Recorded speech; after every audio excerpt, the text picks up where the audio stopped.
Hey, welcome back to the BGX podcast. My name is Phil, as always, and my guest today is a game designer whose game just launched, and so we are so excited to have him on the program. Welcome to Kervin from 4Y Games. Great to have you on today. Thanks for having me. Absolutely, my pleasure. So I mean, first and foremost, obviously, your game just launched. Tell us a little bit about your game. So my game is called Allow Me to Mansplain, and the elevator pitch is it's a mansplaining party game that focuses on the things that men say before they mansplain. Things like, if you were prettier, maybe someone would have told you, or at least my mother knows. Awesome. And so, I mean, you're launching now. I know we talked a little bit right before that. You're not just doing like a Kickstarter launch, like you're launching full out in retail and everything. So tell us a little bit about that. Where can people find the game if they're looking for a copy? So we're launching exclusively on TikTok, and we're actually just selling exclusively from our website. Oh, We wow. really didn't really want to do a Kickstarter, just because everyone's always on Kickstarter, and unless you have like a really special game with a huge following, it just feels like it was so saturated that it made more sense for us just to try to sell it ourselves and see what happens. Yeah. So is this self-published? I mean, obviously, 4Y Games is the publisher. Is that accurate? Yeah, we're self-publishing this game ourselves. That's awesome. So talk me through that decision. I know, I talked with Mondo a few weeks ago, and he kind of walked me through his process of he likes to license the games to publishers. And so talk to me about your process of making that decision that we want to create a game and publish it ourselves. What led you to that decision, I guess? Actually, I had no intention of making this game. I wanted to buy a game. Okay. Like I woke up in the middle of the night wanting to impulse buy a game. And I don't wake up in the middle of the night. I don't really impulse buy many things. And I went online, and there were 2 mansplaining games that were available, but none of them are really what I was looking for. And then I spent like the next month just complaining and trying to be like, where is this game? I was at my grocery store, and I was talking to one of my friends, and he was just like, why don't you just design it yourself and we'll just make it for us? And I was like, cool, no, that sounds great. We spent an hour in the grocery store just laughing, and I ended up picking like bananas and like milk. And then I currently work from home because of the pandemic, and we had to go back into our office for my full-time job. And a lot of my coworkers were like, "Oh, hey, what are you working on, or what are you doing?" And I mentioned the game, and like, "Oh, that's cool. We want to play it." I was like, "Okay." So I made up a prototype, and like, "Oh, that's cool. When can we buy it?" I was like, I don't know." And then enough people kept on saying, "When can we buy it?" to where I was like, I guess I'm gonna make it. And then I spent a month researching how to self-publish, from finding manufacturers. I watched, I feel like, every YouTube video, a bunch of podcasts, read like every like blog from the Stonemaier Games blog. And I was like, okay, I think I know enough. So I started contacting manufacturers myself, registered my business name, and we made the decision to not do Kickstarter just because it was so saturated. We're just like, and a lot of people think that like Kickstarter is like the best you'll ever do. And we can always go back and do a Kickstarter for like another print run, but we wanted to see how much we could actually sell ourselves. So we tried to do that. And then we ended up doing, for like marketing, we were just like, I don't know what we're going to do. TikTok made the short list. And before I knew it, I was making TikToks. And I think I posted TikTok every day since last September. Yeah. Yeah, I mean, and your TikTok account obviously has grown incredibly, and I love watching some of the videos and checking out what your perspective is on a lot of stuff. So yeah, I mean, where do you get the inspiration for doing your TikToks and keeping that going day after day? I know it can sometimes be a grind when you have a lot of other business going on behind the scenes. I think the hardest thing about TikToks is just like making time to do it. Like if you're able to pick something that you can talk about. I can talk about board games forever, but it's more of just like being able to record your content, being comfortable enough on camera. And for me, when I was thinking about the board game, like I didn't have a nice copy of my game until January, and I started making TikToks in September, and I decided I just wanted to share like my process of designing a game, talk about my perspective, and I know that being like Filipino in Texas, I've had some very interesting gaming experiences. And I figured I could do everything but except for talk about my game. And talking around the game and interacting with people. I think I have enough TikToks to last me until at least October right now. I have a journal that whenever I get an idea, I just write stuff down. And then once a day after work, grab my phone, record a TikTok, and upload it. Hmm. And how much thought goes into, your TikToks? Obviously, there are a lot of aspiring TikTok creators out there in our space and others. How much thought do you put into each video of like, well, how should I say this or what should I say? Or is it just your first take is the one you take? I mean, where do you land on that? I wish. I think there was maybe 2 videos I did in under 2 minutes, and I edit like 2 edits and just uploaded. It was pretty cool. But no, most of mine probably take about 5 or 6 minutes to actually to record. I think for me, I did a lot of research on how to do TikTok before I actually started making TikToks. And to do well on TikTok, you either need to like do something educational, provide a different perspective, or just be generally entertaining. And like our website just recently launched, so we didn't really have like a listserv or anything. And I thought that, or like an email list. And I thought if I went the educational route and given like a different perspective, I'd be able to build an audience slowly. But the audience I do build would be really engaged in like what I'm talking about and who I am. And the biggest thing for me about TikTok is just be yourself. And yes, I am super serious in a lot of my TikToks, but most of the time I'm not. And I keep getting asked like why they're always so serious. And like a lot of people don't talk about the things that I talk about on my TikToks. And I think if my perspective is what makes me different, I should make TikToks about what makes me different. Yeah. Well, and one of the things that you've talked a lot about is diversity in the board game community and in representation in games, which, I don't know if you know this, I'm a HR consultant right now and I work in diversity. So those always strike me when I do hear them. Tell me a little bit more about that. I mean, what would you like to see from publishers, designers, artists when it comes to incorporating diversity in a more authentic way? I think a lot of it just has to do with like growing the hobby. Like my biggest, that's a lie, it's not my biggest beef, but I think as an industry, board gamers are not good at expanding the hobby. Like if you think about where all the marketing dollars go to, they go to Kickstarters and conventions. That's majority of where publishers spend their money. And unless you are already on Kickstarter or you go to those conventions, where are you going to hear about like the new upcoming game? A lot of the diversity right now is being pushed through retailers who are trying to expand like their business, as well as content creators. And I feel like just finding like the types of games or just trying to expand the hobby in general will make things a lot easier, and like diversity will come. And I feel like people always say like if you make good games, diversity will come. And I don't know if I necessarily agree with that, because there's been a lot of really good games and diversity does that mean all those games weren't great? You know what I mean? Yeah. Well, yeah, I mean, I think there is some intentionality that needs to come in behind it, right? And you have to make a conscious choice to say, hey, we're going to represent, whatever character we're representing or the story or the culture that we're representing in a way that isn't just sort of, we did a 10-minute Google search and now we sort of know enough to make the art. Like, let's really, let's invest in that culture. Let's hire an artist from that culture, get some perspectives from, someone who's actually lived these experiences to consult on the game. I think that would be an interesting process for someone to go through. A lot of my playtesters were Black women, and I know that's not common. My industry is the majority of the people in my industry. I work in medical collections in Houston, are Black women. And so when they said, hey, like, what are you working on? I told them about my game and like, oh, this is great. We would love for you to make an expansion for us. And I was like, I don't know. Like, let me think about it. Yeah. And so after a week of thinking about it, I was just like, if my goal is to expand the hobby, I might as well give it a try. And if they hate it, they'll absolutely hate it. And so I made it and they absolutely loved it.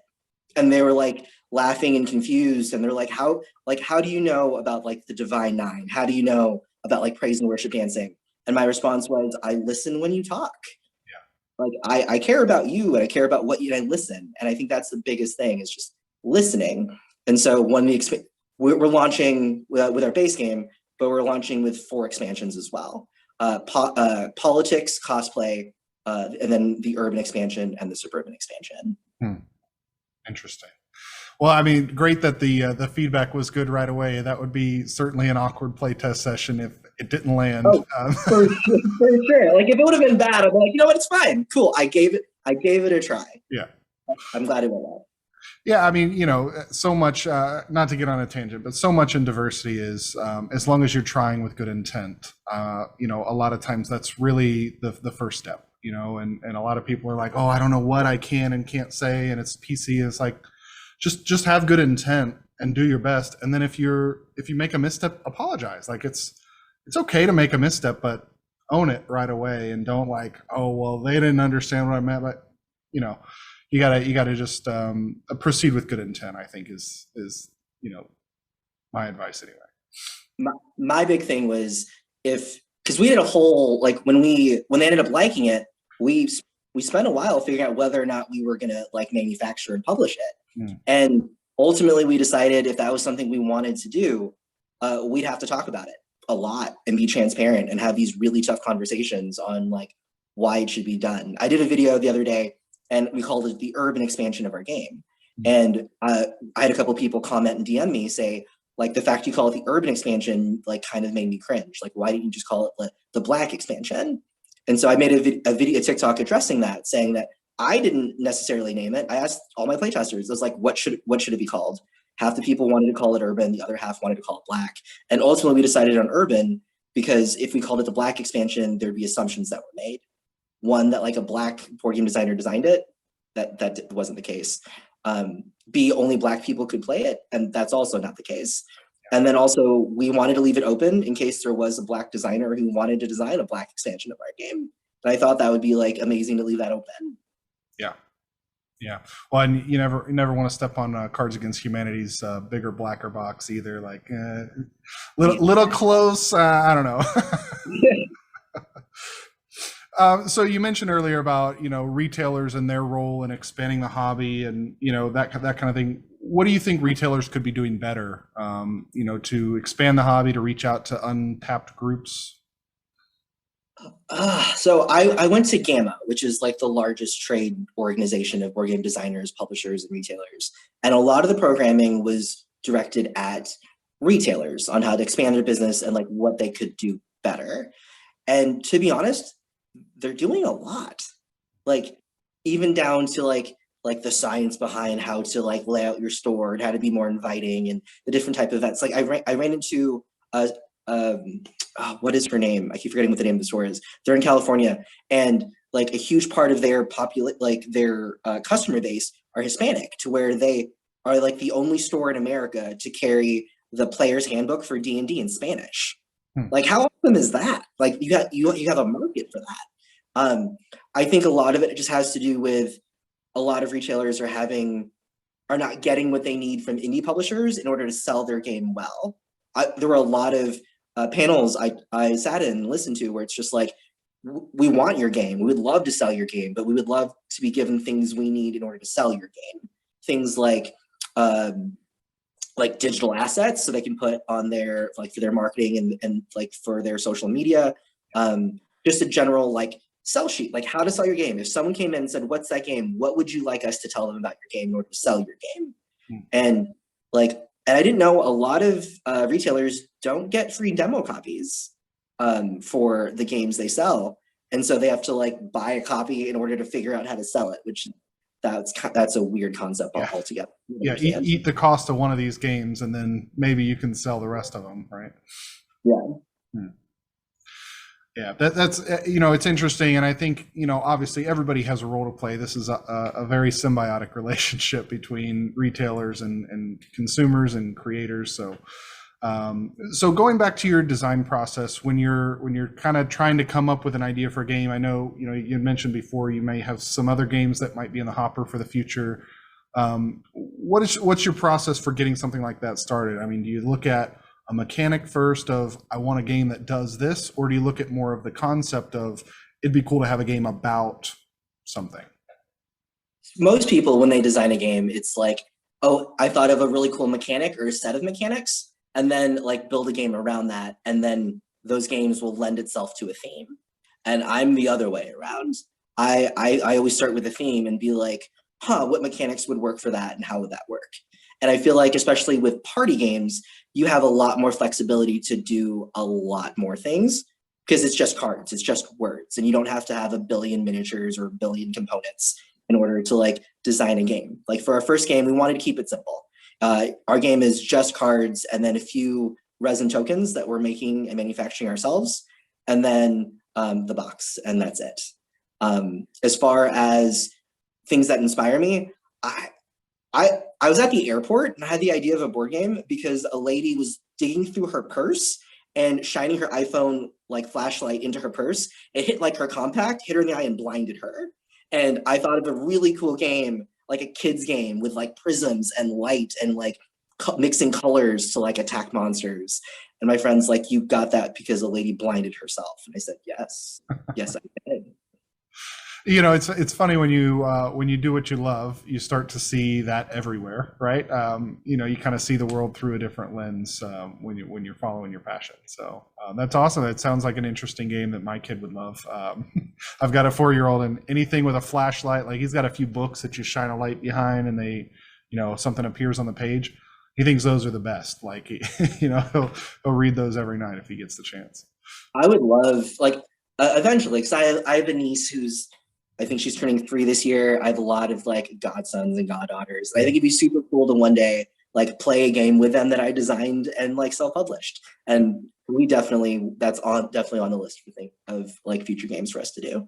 Yeah. So let's go forward in the process a little bit. Once you have kind of a concept together and you sort of know the direction you want to go, where do you go next as far as, you know, creating that design and moving toward a shelf? Well, once you have like a general idea, the thing I always say is just to prototype it. When we started, like I just had a bunch of flashcards and just wrote a bunch of flashcards, typed things down. My boyfriend lives in Massachusetts and he sent me freeze-dried Skittles. So I used that for components. Like literally, I always say use anything and everything when you're playtesting a game because it does not matter. And then you get to figure out whether or not your mechanics work or like whether or not you have like a good idea. And once you have something that you can playtest with as many different types of people you can. So I playtested our game with like Euro style gamers, party gamers, people who've never touched a game in their life. And in the process learned that a lot of people who I thought never play games have better board game collections than I do. And I was like, I'm coming over sometime and we're gonna play some games because I had no idea. And being able to have different types of gamers give you different types of feedback. I mean, obviously, like you can't take all of their feedback and think all of it's really great, but it gives you a different perspective on what you could do for your game. So after you get your games play tested, you make a component list. And then for me, the hardest part is just the design process, like the actual graphic design of what you want the game to look like, and like being able to convey that to your artist and be like, this is what the general theme of what I want to go for, and finding an artist who can do the style that you're hoping for. Yeah. Like we spent months just like nitpicking the size of like the logo on the back of the card and the colors. And it's just like, I don't have analysis paralysis when I play board games because I do it all by feel. But designing the game, I was just like, give me a week if you want an answer because I can't do it. Yeah. When it comes to playtesting, I mean, sometimes it's challenging, right? Because, you know, a board game like a business, it's sort of your baby, it's sort of your thing that you've crafted and molded, and then someone comes up and gives you some feedback, and maybe they don't phrase it in the nicest way. How do you take that feedback in stride and, you know, kind of filter out the negativity or you know, any negative feelings you may have toward any of that feedback? For a lot of people, that's hard. That's the one thing that like kind of surprised. Like my degree's in theater, so I've gotten like feedback and like anything and everything said at me. And I think for me, it's just being able to separate like, hey, this is my game, and if you didn't want their feedback, why are you playtesting it, right? Like if you think this is the best thing ever, I don't need you to tell me about it. So therefore, like I would just self-publish it and keep it moving. But I think that like I think different perspectives are important, and I think different perspectives can build onto your vision. And the hardest part in playtesting is just being able to like direct those conversations in a way that are productive, especially with other designers. I played my game with 3 other designers from TikTok on the beach in California after the Gamma convention, and it was really cool. And the biggest thing is to be able to articulate like do you want me to tell you about the experience? Do you want me to see if I can break your game? Do you want me to see if like you can build on it? Like every time you play test, you have to have an idea of where you want the play testing to go. And I think a lot of that is just being able to direct like those conversations. And not everyone's going to love your game, period. Not everyone's going to love you. And I feel like, and what you do. And I think as long as you're able to separate like, hey, here's the game, they're just trying to help you. And even if their words aren't always the nicest, you can always like pretend they said nicer versions of what they say and just trying to like, figure out like what they're actually trying to say. And I spend a lot of time like doing that for playtesting, especially like the biggest critique I got the first round of playtesting, like people would make up problems to my game and then solve it with dice. And I'm like, there's no dice in my game. Like, you don't need. And those were people who like play party games. I was like, Right. not every party game requires dice, and that's not a real problem. But thank you for playing my game, and I appreciate your feedback. Right, right. Yeah, it's fun when people come in with a different perspective, like, you know what you should do? You should do this. You know, it happens all the time as I'm building now my third business. From the first two, it was definitely that way. You know, I announce the concept and sort of get it out there in the friends and family circles as I'm getting ready to open. And it's always fun to have people come up and like, you know, I used to own a grilled cheese food truck, and we sold grilled cheese and tomato soup, and that was it. Like that's what we serve. People would come up and be like, you know, you should do sub sandwiches like Subway, and you should also have like mozzarella sticks. I'm like, I don't think you understand. This is a grilled cheese truck. You know, like, you know, but I don't say that, of course. Like, thank you for your feedback. I appreciate it. You know, like you're trying to help me, but at the same time, like, okay, it's okay. It's fine. Thanks. We'll move on. That's definitely something I had to like. I wasn't expecting when I went to Gamma. Is a lot of people had a lot of opinions on how I should like run, like not even just do my game, just like run my company. I had someone who did TTRPGs and told me what my goals for my company should be. And I was like, oh, yeah, like, no, I think I'm okay. And they were like, well, why aren't you doing Kickstarter? Why are you choosing to ignore a whole platform that could grow your business? And my response was time. Like, I have a full-time job, and I was only able to pick one platform, and I chose TikTok. And his jaw just kind of drops, like, you chose TikTok. I was like, just because something seems risky to you doesn't mean it's necessarily like the same risk for me. Yeah. Oh, and it's become the largest growing platform since Facebook in 2009, right? So, I mean, certainly it's proven itself over the last decades, you know, or over the last couple of years it's been on. So that's awesome. So tell me about some of your favorite games. What was your gateway game that got you into the gaming hobby in the first place? So I played, so in high school, we played a lot of like categories, Skip-Bo, Rubik Cube. And then I think I played Catan in like 2009.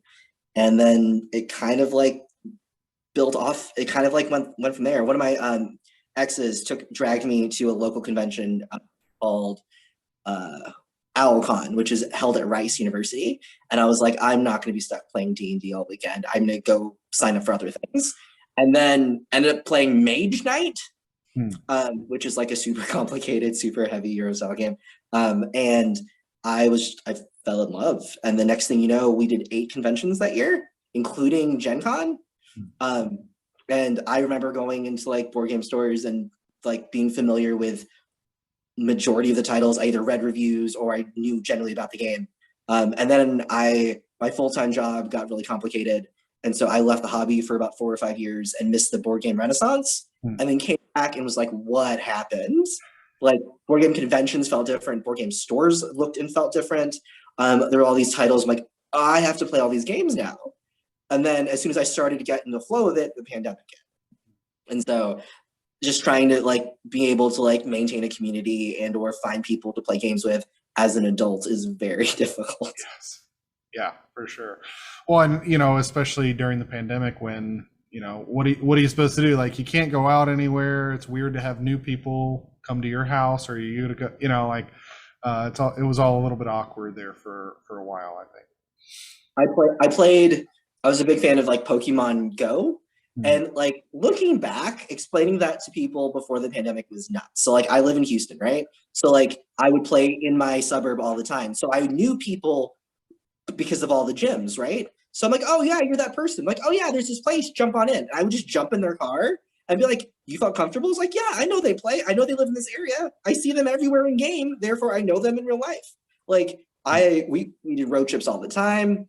And then like meetups were different too. There were a bunch of meetups where like it was like a board game night and you brought a dish and complete strangers. You just like go to people's houses and then the pandemic, I was like, was that the safest thing to do? I don't know, but I had some really good times.